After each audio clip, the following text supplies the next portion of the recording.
आहार पर रहे तब तक तो कठिनाई उतनी नहीं, लेकिन जब हवा वायु श्वास लेना भी छोड़ दिया तो सारी सृष्टि का दम घुटने लगा। आश्चर्य की बात है, एक ध्रुव की तपस्या से सारी सृष्टि का दम कैसे घुटने लगा। बड़ा विलक्षण विज्ञान यहाँ पर है। श्री हरे नमः। आपने रामचरितमानस में पढ़ा होगा, रावण के मस्तक और भुजाएं सब काटते गए राघव, लेकिन काटत ही पुण्य भय नवीने, फिर नवीन हो जाते, फिर उनको काटते, फिर नवीन हो जाते। तो एक बार का काटा हुआ 10 मस्तक 20 भुजा, दूसरी बार का काटा हुआ 10 मस्तक और 20 भुजा, सैकड़ों मस्तकों से धरती पटने लग गई और नए मस्तक निकल आते थे तप के प्रभाव से। त्रिजटा ने जानकी जी को अशोक वाटिका में सूचित किया, हे सीते, रावण के प्रभु मस्तक काटते हैं, भुजाएं काटते हैं, लेकिन वो मरता नहीं है। किशोरी जी चिंतित हुई। रघुपति सर सिर कटे हु न मरई, विधि विपरीत चरित सब करई। होई कहा कहस किन माता, हे माता त्रिजटे क्या होगा कि विधि मरी, ये विश्व दुखदाता, सारे विश्व को दुख देने वाला ये पापी कैसे मरेगा। तो श्री त्रिजटा जी ने कहा कि कहे त्रिजटा सुन राजकुमारी, उर्सर लागत मरई सुरारी। मस्तक कटने से नहीं मरेगा, भुजा कटने से नहीं मरेगा, हृदय पर बाण लगेगा तब ये मरेगा। तब श्री किशोरी जी ने कहा कि प्रभु तो सर्वज्ञ है, इस रहस्य को जानते हैं, तो मस्तक और भुजाओं को क्यों काट रहे हैं, हृदय पर ही बाण क्यों नहीं मारते हैं। त्रिजटा जी ने कहा कि इसीलिए नहीं मारते हैं कि प्रभु सर्वज्ञ है। क्या मतलब? मतलब ये कि प्रभु को ये जानकारी में है, ताते प्रभु उरहत ही न ते, ताते प्रभु उरहत ही न ते। क्योंकि एहि के हृदय बसती वैदेही, एहि के हृदय बसती वैदेही। रावण सतत वैदेही का ध्यान करता है, इसलिए वैदेही सतत उसके हृदय में विराजमान रहती है। यही संकोच में प्रभु पड़े हैं, यही के हृदय बस जानकी, और जानकी उर मम बास है, मम उदर भुवन निकाय, लगते ही बाण सब कर नाश है। रावण के हृदय में वैदेही, अगर हृदय मत पर बाण मारूंगा तो वो बाण बाहरी त्वचा इत्यादि का भेदन करता हुआ भीतर बैठी हुई जानकी को लगेगा, और जानकी के हृदय पर लगते ही जानकी उर मम वास है। प्रभु कहते हैं कि जानकी के हृदय में मैं बसा हुआ हूं, और मम उदर भुवन अनेक, लगते ही बाण सब कर नाश है। श्री त्रिजटा जी समझा रही हैं कि रघुनंदन इसलिए उसके हृदय पर नहीं मारते हैं कि इसके हृदय में जानकी, जानकी के हृदय में राम, राम के रोम रोम में और उदर में अनंत ब्रह्मांड, तो इसको बाण मारा जाएगा हृदय पर तो जानकी को लगेगा, जानकी को लगने के बाद भीतर बैठे हुए श्री राम को लगेगा, और श्री राम को बाण लगते ही राम के रोम रोम में कोट कोट ब्रह्मांड के प्राणियों का घात हो जाएगा। सारी सृष्टि का एक साथ विनाश हो जाएगा। इसलिए प्रभु उसके हृदय पर बाण नहीं मार रहे हैं। तब तो ये मरेगा नहीं मरेगा, अवश्य मरेगा। कैसे मरेगा? बोले काटत सिर होई विकल। जब सैकड़ों और हजारों मस्तक अपने कटे हुए धरती पर पटे हुए दिखाई पड़ेंगे तो इसका ध्यान वैदेही से हटकर अपने मस्तकों की ओर जाएगा। मेरे इतने मस्तक कट के और बिखर गए। तब जब मस्तकों की ओर ध्यान जाएगा तो कबीर मन तो एक है, चाहे जहां लगाए, भावे हरि की भक्ति करूं, भावे विषय कमाए। जब वैदेही से हटने के बाद ही मस्तक की ओर ध्यान जाएगा। अब मस्तक की ओर ध्यान जाते ही वैदेही से ध्यान हट जाएगा, और वैदेही से ध्यान हटते ही वैदेही हृदय से निकल जाएंगी, और वैदेही के निकलते श्री राम निकल जाएंगे, और सारा विश्व उसके भीतर से निकल जाएगा। और तब उसके बाद थोथा रावण रह जाएगा, और तब प्रभु इसको मारेंगे और ये समाप्त होगा। ये समाप्त होगा और विश्व सुरक्षित रहेगा। यही विज्ञान आज ध्रुव के भजन के समय में भी काम कर रहा है बंधुओं। नारद जी के बताए हुए अनुसार ध्रुव जी हृदय में विश्वात्म रूप प्रभु का ध्यान कर रहे हैं। जब श्वास लेना भी बंद कर दिया तो ध्रुव का श्वास बंद हुआ सो हुआ, भीतर बैठे हुए प्रभु का श्वास बंद हुआ। अब प्रभु का श्वास बंद होते ही प्रभु के रोम रोम और उदरगत अनंत ब्रह्मांडों के समस्त प्राणियों का श्वास अवरुद्ध हो गया। ये विज्ञान शायद आज किसी वैज्ञानिक के पास में नहीं मिल पाएगा। अस्त तब जब सबका दम घुटने लगा तो देवता लोग भी त्राहि त्राहि करने लग गए। त्राहि त्राहि हरि, त्राहि हरि, त्राहि त्राहि भगवंत। ध्रुव के तप से सृष्टि का हुआ चाहता अंत। तो हरि बोले, घबराओ नहीं, हरि बोले सबका दुख टारू, ध्रुव को दे वरदान। हरि बोले सबका दुख टारू, दे ध्रुव को वरदान। टारू ध्रुव को दे वरदान, टारू ध्रुव को दे वरदान। पायो अचल लोक ध्रुव लोक, भक्त ध्रुव धर के हरि को ध्यान।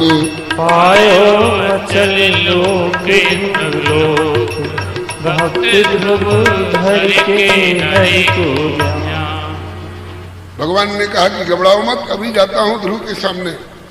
जब तक उसको ध्यान मिलता रहेगा, जब तक वो श्वास अवरुद्ध किए रहेगा अपना, तब तक सबका दम घुटता रहेगा। अभी मैं जाता हूं और ध्रुव को वरदान देकर तपस्या से उपरत कर देता हूं, फिर वो श्वास लेना प्रारंभ कर देगा तो सबको श्वास की प्रक्रिया प्रारंभ हो जाएगी। भगवान आकर खड़े हुए ध्रुव जी के सामने। भगवान ध्रुव जी के सामने आकर खड़े हुए, लेकिन ध्रुव को क्या पता कि कौन सामने खड़ा है।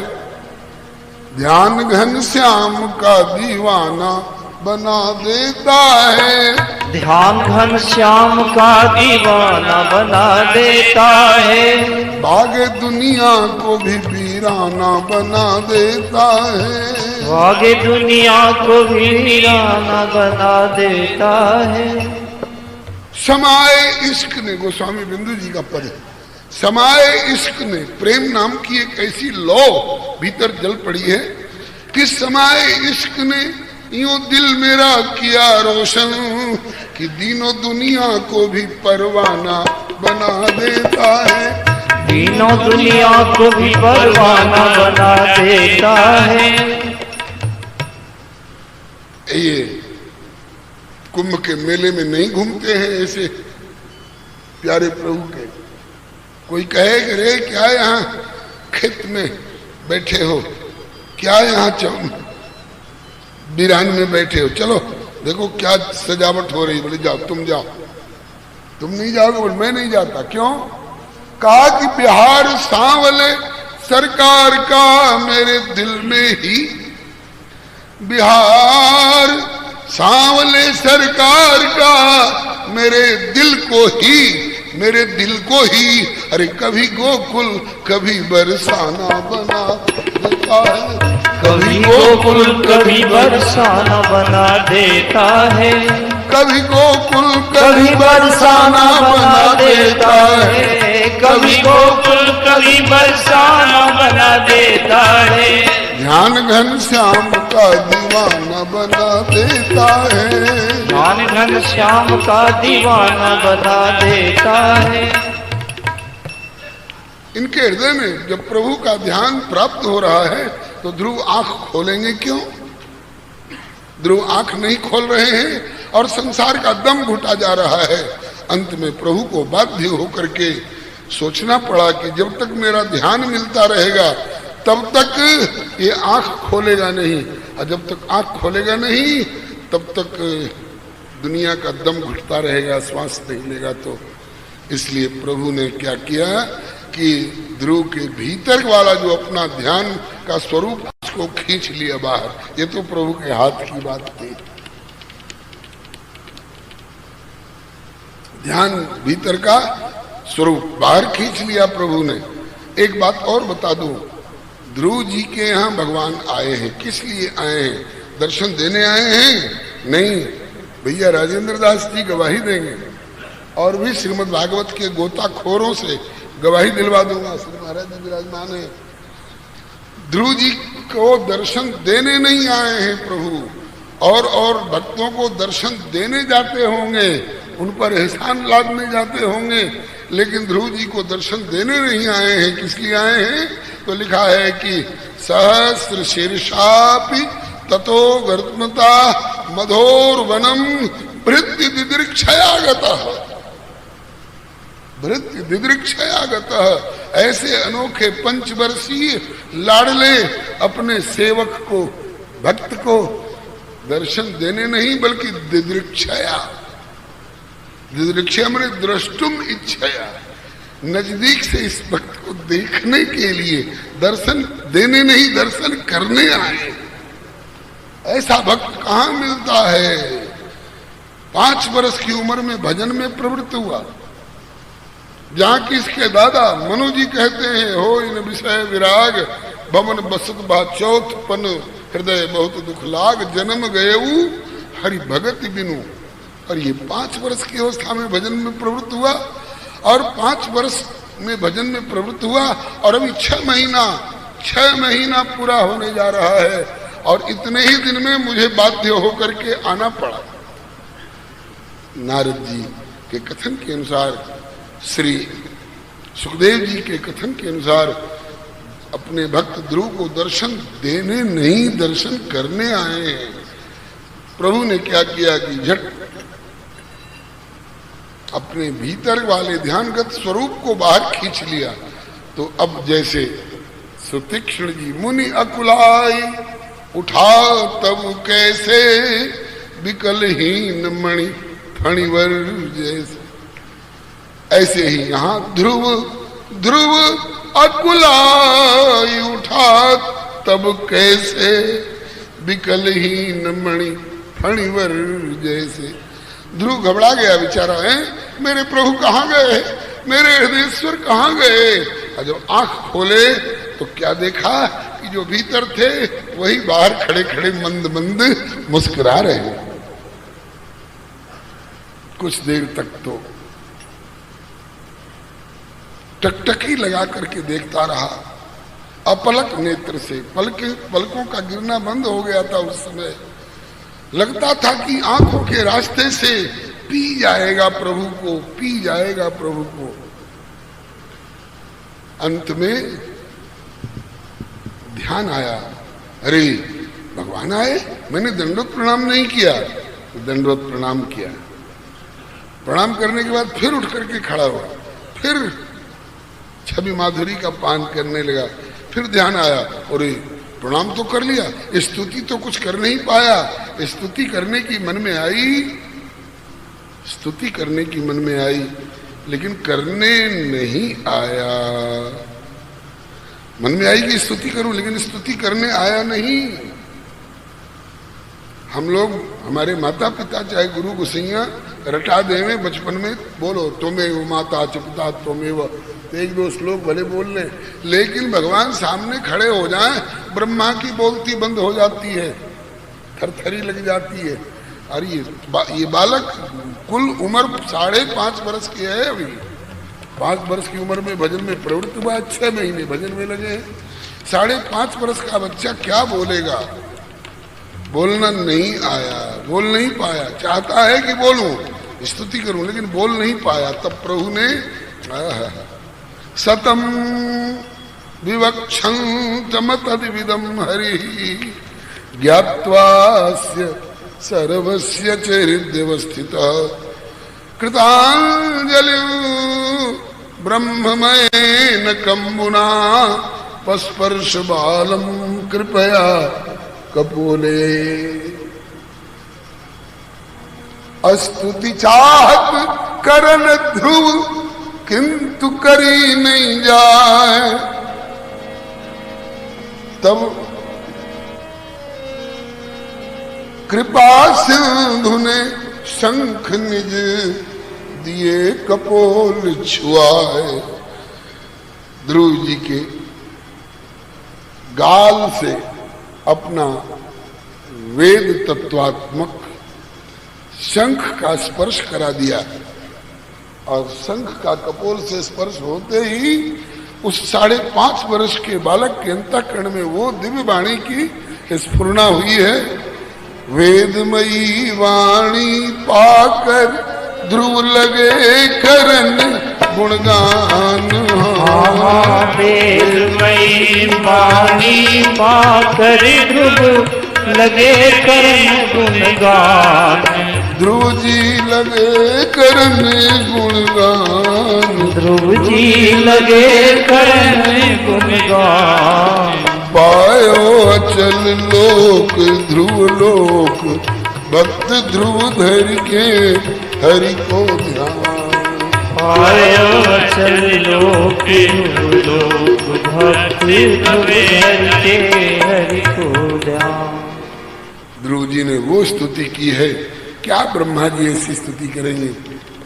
योऽन्तः प्रविश्य मम वाचमिमां प्रसुप्तां संजीवयत्यखिल शक्तिधर स्वधाम्ना अन्यांश्च हस्तचरण श्रवणत्वगादीन् प्राणान् नमो भगवते पुरुषाय तुभ्यं।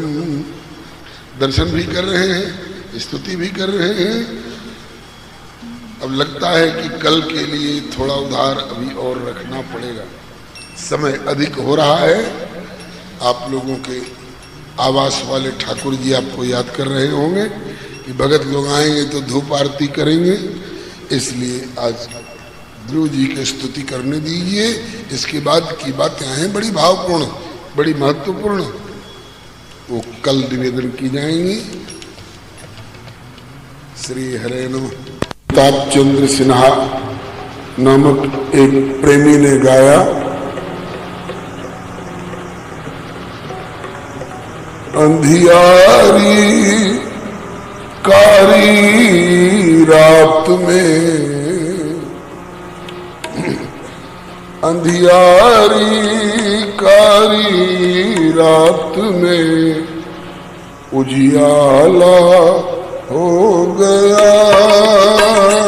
अंधियारी कारी रात में उजियाला हो गया।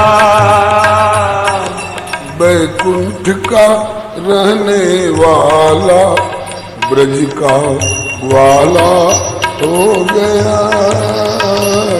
बैकुंठ में रहने वाला ब्रज का लाला हो गया।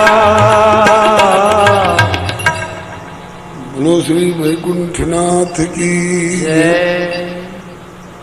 श्री माखन चोर भगवान की जय। आश्चर्य की बात है, वैकुंठ का रहने वाला जो सबको सिखाता है कि चोरी करना ठीक नहीं है, और अपने आकर के ये सब लीला कर रहा है। उसका नाम है एक लीलाधारी। लीला में इनको बड़ा आनंद आता है। अब कब कैसी लीला करेंगे और उस लीला का निशाना कहाँ पर होगा, ये सब नहीं जान सकते हैं। अभी बहुत आनंद आ रहा था, हम तो बीच में दाल भात में मूसलचंद की तरह आकर घुसपैठ कर जाते हैं।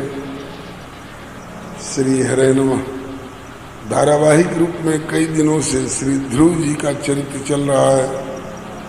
अब उनको आगे बढ़ाने की बात, कल आपने सुना कि 5.5 वर्ष की उम्र के ध्रुव जी को दर्शन देने के लिए भगवान गरुड़ जी पर सवार होकर के आए।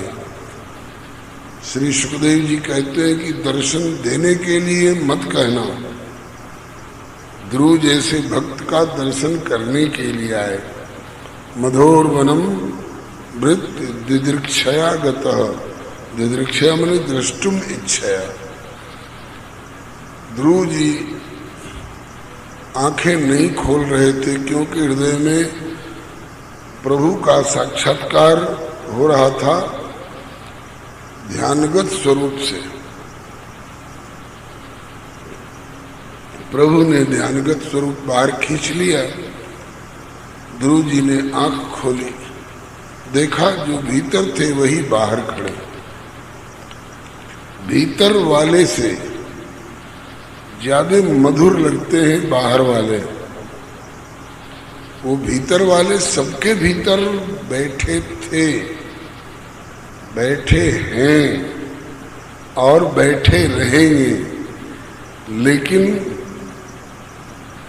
उनसे हम लोगों को कुछ लाभ होता हुआ दिखाई पड़ता नहीं है। वैसे बैठे हैं इसीलिए कि हम इनको लाभ पहुंचाते रहेंगे, कुछ न कुछ पहुंचा ही रहे होंगे लाभ, लेकिन हम लोगों को अनुभव में नहीं आता है। और वही जब बाहर आकर के कुछ इस तरह की लीला करने लग जाते हैं तो भक्तों को लगता है कि हाँ साहब अब आनंद आया। गाय के थन में दूध भरता है,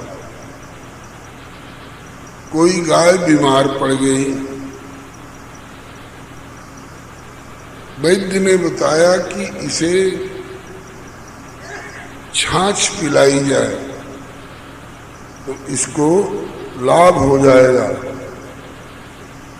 तो गाय वाले ने सोचा कि छाछ कौन चीज से बनेगी, दूध से ही तो दही बनता है, दही को मथ करके ही माखन अलग निकाल लिया जाता है, जो तरल अंश रह जाता है वही छाछ।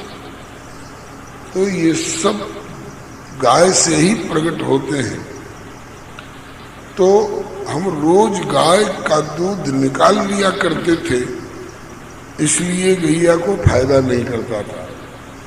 आज हम गैया का दूध निकालेंगे नहीं, तो वह भीतर वाला दूध जो है वो भीतर रह जाएगा और भीतर ही भीतर वो दही भी बन जाएगा और भीतर ही भीतर वो छाछ भी बन जाएगा और वही छाछ इस गैया को फायदा कर जाएगा। नहीं, ऐसा नहीं हो पाया, बल्कि और उसका थन फटने लगा दुग्ध भार से। अंत में कहा कि गैया डकरा रही है, क्यों? एक तो बीमार है, उस बीमारी का कष्ट, दूसरे तुमने दूध निकाला नहीं, उसका थन फट रहा है, तो क्यों नहीं निकाला दूध? बोले हमको वैद्य ने बताया कि छाछ पिला देने से ये ठीक हो जाएगी। तो मैंने अपने मन से यही अनुमान किया कि रोज निकाल लेता हूँ, इसलिए इसको लाभ नहीं करता है, आज निकालूंगा नहीं, भीतर ही भीतर इसका दूध जो है दही भी बन जाएगा, छाछ भी बन जाएगा, इसको फायदा भी कर जाएगा। तो उस व्यक्ति को बताया गया कि ऐसे नहीं लाभ करेगा, तुम दूध को निकाल लो, औटाओ और थोड़ा हल्का गुनगुना सा रह जाए तब उसमें जामन डालो, फिर उसके बाद जब दही बन जाए तो उसको मथो और मक्खन निकाल लो और छाछ बना करके इसको पिलाओ तो फायदा करेगा। वैसे ही किया तो उसको फायदा कर गया। इसी तरह से यथा सर्पी शरीरस्थ गवाम न कुरुते बलम किंतु पृथक भूतम तद गव्यम देवानाम रसवर्धनम। तो इसी तरह से हम अगर अपने को गैया के स्थान पर मान लें और हमारे हृदय में विराजमान जो भगवान हैं हमें फायदा पहुंचाने वाले गव्य की जगह पर मान लिए जाएं, तो हम सोचें कि भैया इनको बाहर निकालने की क्या जरूरत है, वहीं भीतर भीतर फायदा पहुंचाते रहेंगे। तो कहते हैं कि तुम उसको अनुभव नहीं कर सकोगे, इसलिए अस प्रभु हृदय अक्षत अविकारी। वो तो हृदय में सबके रहते हैं अंतर्यामी रूप से, कोई हृदय नहीं जिसमें भगवान अंतर्यामी रूप से न हो। वह चाहे आस्तिक का हृदय हो, चाहे नास्तिक का हृदय हो, भक्त का हृदय हो, चाहे कर्मकांडी और ज्ञानी का हृदय हो, कोई हृदय ऐसा नहीं है जिसमें भगवान अंतर्यामी रूप से नहीं विराजमान हो। लेकिन विराजमान रहते हुए भी असप्रभु हृदय अक्षत, लेकिन रहते हुए भी वहाँ कैसे हैं? अविकारी हैं। अविकारी माने उनमें आपके दुख सुख की कोई प्रतिक्रिया नहीं होगी। और वही नाम निरूपण नाम जतनते सो प्रगटत जिन मूल रतनते। अविकारी है, इसलिए वो हमारे दुख सुख में कोई भाग नहीं लेते हैं और सकल जीव जग दीन दुखारी। लेकिन वही जब प्रकट हो जाते हैं हमारे प्रेम भक्ति के खांचा से, मंथन से, तो हम लोगों को लाभ पहुंचाने लग जाते हैं। एक दूसरा उदाहरण और दिया जाता है। जाड़े का दिन हो, आप जंगल की ओर गए, यह सोच करके गए कि दिन छिपने से पहले लौट आएंगे। परिस्थिति कुछ ऐसी आ गई कि आप लौट नहीं पाए, जंगल में ही शाम हो गई, रात हो गई, जाड़े का मौसम। अब सोचिए, जंगल में 3 बात का भय होता है। अंधेरे के कारण परेशानी रहेगी, दूसरे जाड़ा भी रात भर में कंपाकर ठिठुरा देगा, और तीसरा जंगली बाघ शेर भी आक्रमण कर सकते हैं। तो क्या करना चाहिए? बोले कि आग जला लीजिए। आग जला लेने के बाद जब तक आग जलती रहेगी तब तक न जाड़ा सताएगा, न अंधेरा परेशान करेगा, न बाघ शेर जैसे हिंसक जंतुओं को हिम्मत पड़ेगी आपके ऊपर आक्रमण करने के लिए।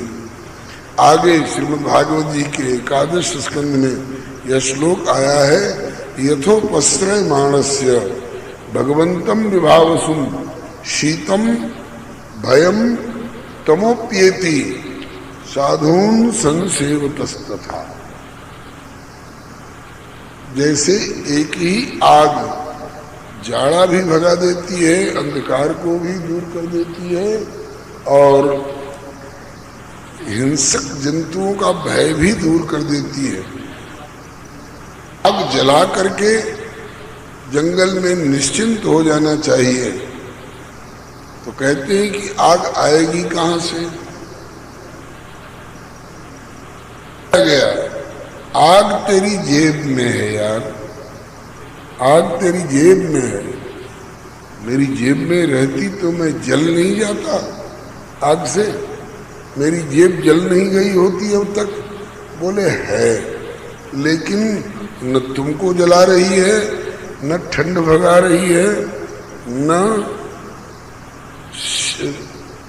अंधकार को भगा रही है, न हिंसक जंतुओं के भय को भगा रही है। क्योंकि जेब में होते हुए भी वह निर्गुण, निराकार और निष्क्रिय रूप में है तो जरूर। किस रूप में? बोले दिया सलाई के रूप में, मैचिस के रूप में। तो मैचिस के रूप में जितनी तिल्ली है काठी जिसमें नोक पर मसाला लगा हुआ है, वो समस्त तिल्लियां आग का संस्कार लेकर के बैठी हैं। लेकिन जब तक वो दियासलाई की डिबिया में बंद रहेगी तब तक न उसकी लाली प्रकट होगी, न उसकी दाहकता प्रकट होगी, न उसकी अंधकार दूर करने की क्षमता प्रकट होगी। आवश्यकता पड़ती है उसमें से एक तिल्ली काठी निकाल लो और उसकी नोक पर लगे हुए मसाले को उस माचिस की डिबिया के पीठ पर लगे हुए मसाले पर खांचा लगाओ। खांचा लगाने के बाद वो आग प्रकट हो जाती है। अब प्रकट होने के बाद अब देखिए अंधकार भी वहां से दूर हो जाएगा। लेकिन ख्याल रख